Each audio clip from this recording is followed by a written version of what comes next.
Shalom, shalom, shalom. Bienvenue à notre émission à Asubuhi na Yesu. Moi, c'est le pasteur. Bienvenue, Matin Bangala. Je salue toutes celles et tous ceux qui suivent régulièrement notre émission à Asubuhi na Yesu et vous souhaite de très bonnes conditions d'écoute à Asubuhi na Yesu, qui signifie dans l'une de nos 4 langues nationales, le matin avec Jésus. Bien-aimés, ce matin, notre thème s'intitule les conséquences de l'impudicité. Je répète, les conséquences de l'impudicité. Bien-aimés, c'est quoi donc l'impudicité? L'impudicité est un péché lié au sexe. Et l'impudicité est considérée comme étant une pratique sexuelle non approuvée par Dieu, ou tout rapport intime entre deux personnes qui ne sont pas mariées, c'est-à-dire deux personnes non mariées. Et si donc, pour illustrer cela, bien-aimés, nous allons utiliser le passage suivant, 1 Corinthiens 6. 1 Corinthiens 6, verset 18, il est dit ceci, nous lisons au nom de Jésus. Fuyez l'impudicité. Quelque autre péché qu'un homme commette, ce péché est hors du corps. Mais celui qui se livre à l'impudicité pêche contre son propre corps. Bien aimé, à l'introduction, je vous ai dit que l'impudicité est un péché lié au sexe. Et l'impudicité est définie comme étant une pratique sexuelle non approuvée par Dieu, ou tout simplement un rapport intime entre deux personnes non mariées.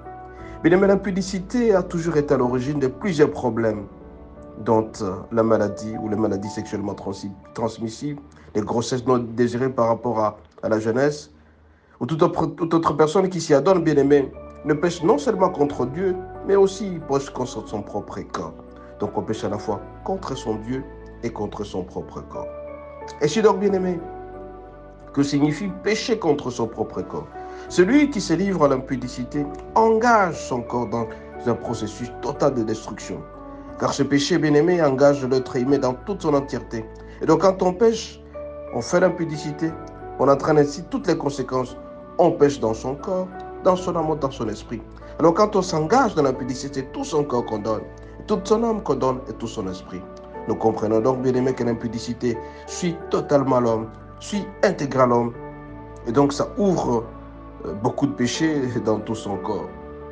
Et si donc, bien-aimé, c'est lui qui fait l'impudicité, il doit s'attendre à certains risques. C'est ainsi que la Bible prévient des risques qu'encourt un chrétien qui détruit volontairement son corps. La Bible déclare que nous devons protéger notre corps.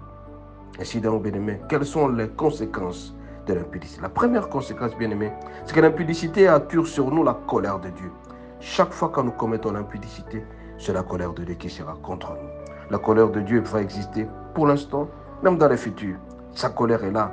Elle vient toujours parce que nous avons commis l'impudicité. Deuxième conséquence, bien-aimée, c'est que l'impudicité ouvre la porte aux démons. Beaucoup de gens se posent la question pourquoi ils sont pauvres. Parce que tout simplement, ils se sont accouplés avec des personnes pauvres à un certain moment et ils ont connu ce qu'on appelle la transmission de la pauvreté dans leur corps.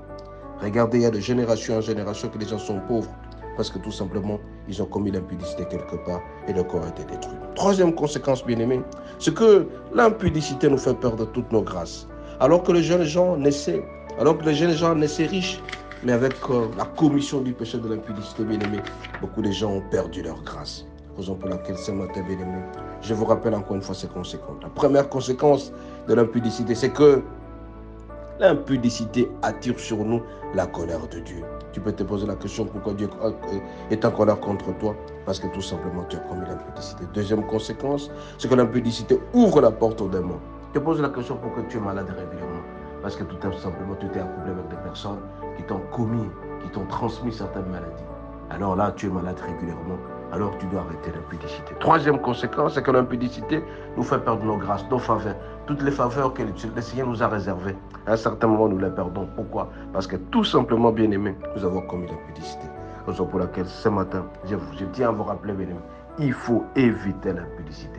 Tu veux être heureux dans ta vie, te garder avec ton épouse ou bien évite de commettre l'impudicité, des choses capables de pouvoir ramener auprès de toi des choses qui risquent de freiner ta vie.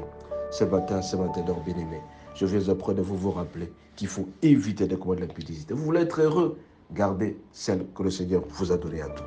Vous serez bénis davantage. Soyez bénis, à la prochaine. Je vous souhaite donc bonne journée et à la prochaine.